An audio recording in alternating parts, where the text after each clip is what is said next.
देखिए साहब, आज से 2 दिन पहले कैबिनेट सब कमेटी की और कैबिनेट की मीटिंग हुई।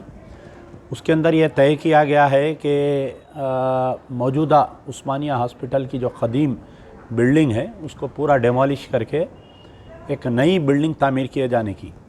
ये मुसलसल जब से तेलंगाना अलग हुआ है, केसीआर साहब चीफ मिनिस्टर बने हैं, बातें तो बड़ी मीठी मीठी करते हैं और हर अपनी स्पीच में जो है निज़ाम का नाम लेते हैं, लेकिन धीरे धीरे धीरे कहीं ना कहीं जो हिंदुत्व की पॉलिसी है उसको रूबे अमल ला रहे हैं और एक एक करके निज़ाम के निशानियों को मिटाया जा रहा है। कहीं पर उस्मानिया यूनिवर्सिटी पे से उर्दू का लोगो हटाने की बात रही, कहीं पर यानी आप जहाँ पर भी देख सकते हैं उर्दू को पूरा मुकम्मल ख़त्म कर दिया गया। उर्दू जो हमारी दूसरी सरकारी ज़बान हुआ करती थी, कहीं पर भी पूरे तेलंगाना में एक भी डिस्ट्रिक्ट में ना उर्दू बोली जा रही है, ना उर्दू पढ़ी जा रही है, ना उर्दू में कोई दरख्वास्तें वसूल हो रही हैं। अब ये जो उस्मानिया जनरल हॉस्पिटल का किस्सा है, ये जो है हैदराबाद रिलीफ एंड रिहैबिलिटेशन एक ट्रस्ट हुआ करता था। वो ट्रस्ट के तहत जो है, जो हमारे 7th निज़ाम थे मीर उस्मान अली ख़ान साहब, ये ट्रस्ट को डोनेट किए थे पैसे, और वो डोनेशन के तहत ये हॉस्पिटल चलता रहा। पहले ये आंध्रा में था, बाद में तेलंगाना में आया। हालांकि ये यूनाइटेड आंध्रा में था ये हॉस्पिटल, लेकिन इसके जो डॉक्टर्स, माहिर डॉक्टर्स, और इसके अंदर जो सर्जरीज, जो खिदमात दिए जाते थे, ये पूरा बर्रे सग़ीर का यानी 7-8 कंट्रीज से लोग आके यहाँ पर इलाज करवाते थे। खुद मेरी एक मिसाल है कि अफ़गानिस्तान में एक लड़के को गोली लग गई थी, उसका पैर जो है ठीक नहीं हो रहा था। अफ़गानिस्तान से कोई पता देकर उसको भेजे थे उस्मानिया में, वो मेरे से कांटेक्ट किया, मैं ख़ुद ले जाकर वो लड़के का ऑपरेशन कराया। यानी अगर कहीं पर गरीब का अगर कोई इलाज होता है, गरीब और मज़लूम का कहीं इलाज होता है, तो वो उस्मानिया हॉस्पिटल है। अब इसके अंदर कोई एक गवर्नमेंट के साथ इसका मैदरमा का सलूक नहीं हुआ। तेलुगु देशम गवर्नमेंट रही तकरीबन 1950 से लेके आज 2023 आ गया। ये पिछले 73 ईयर्स में बोलूँगा आपको, 74 ईयर्स हो रहे हैं।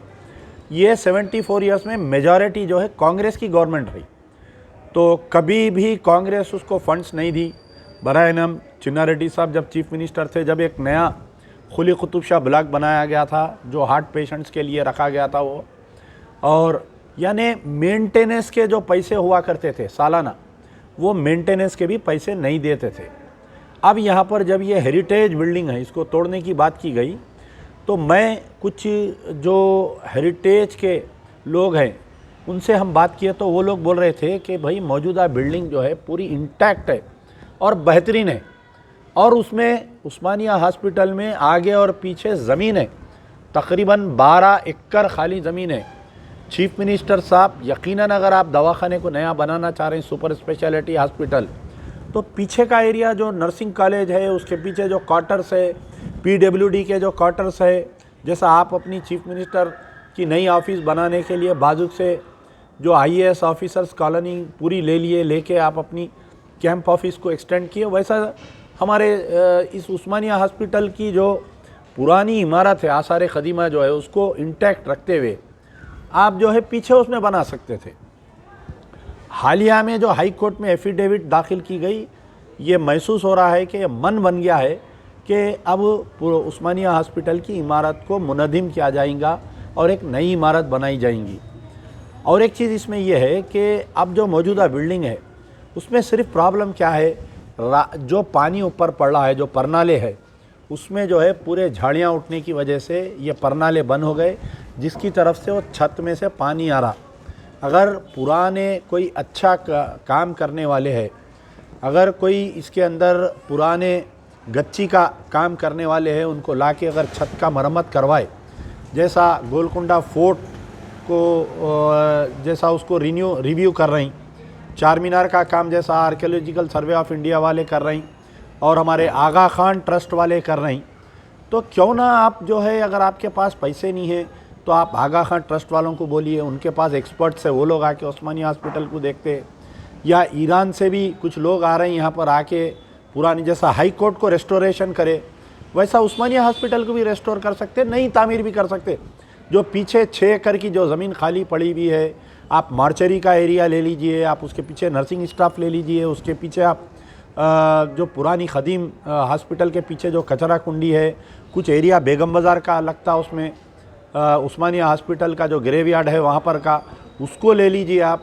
बहरहाल यहाँ पर नीयत नहीं है, समझिए आप, उनकी नीयत क्या है कि उस्मानिया हॉस्पिटल की जो ख़दीम निज़ाम की बनाई हुई इमारत को मैं मिटा दूंगा, मैं नई इमारत बना के अपने आप को तेलंगाना का गांधी बनाकर मैं पेश करूंगा, ये उनकी नीयत है।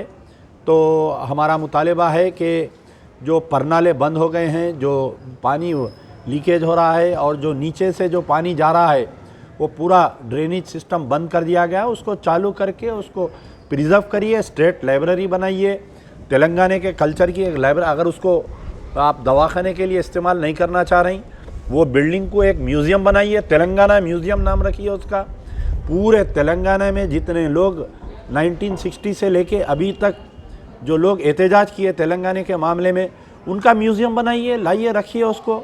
क्यों आप ऐसा दुश्मनी कर रहे हैं? आज आप चीफ मिनिस्टर है, कल कोई दूसरा बनता चीफ मिनिस्टर, आप क्यों एक तारीख़ को मिटा देना चाह रहे हैं? तो आज उस्मानिया, कल चार मीनार भी तोड़ सकते हैं, परसों यूनानी हॉस्पिटल भी वो कर सकते हैं। यूनानी हॉस्पिटल की भी हालत बहुत बुरी है, आप जाकर देखो। आप उसको आधा हॉस्पिटल बढ़ के आयुर्वेद को दे दिए। सरदार महल को बनाते बोले अब तक KTR साहब 4 मरतबा आके गए, सरदार महल की हालत वैसी जैसी की वैसी पड़ी हुई है। तो बहरहाल कहीं ना कहीं KCR साहब की नीयत ये है कि जो मीर उस्मान अली ख़ान 7th निज़ाम की तारीख़ को मिटाना चाह रहे हैं, यानी एक मुसलमान बादशाहों की जो तारीख़ थी उसको मिटाने के लिए ये हरकत की जा रही है।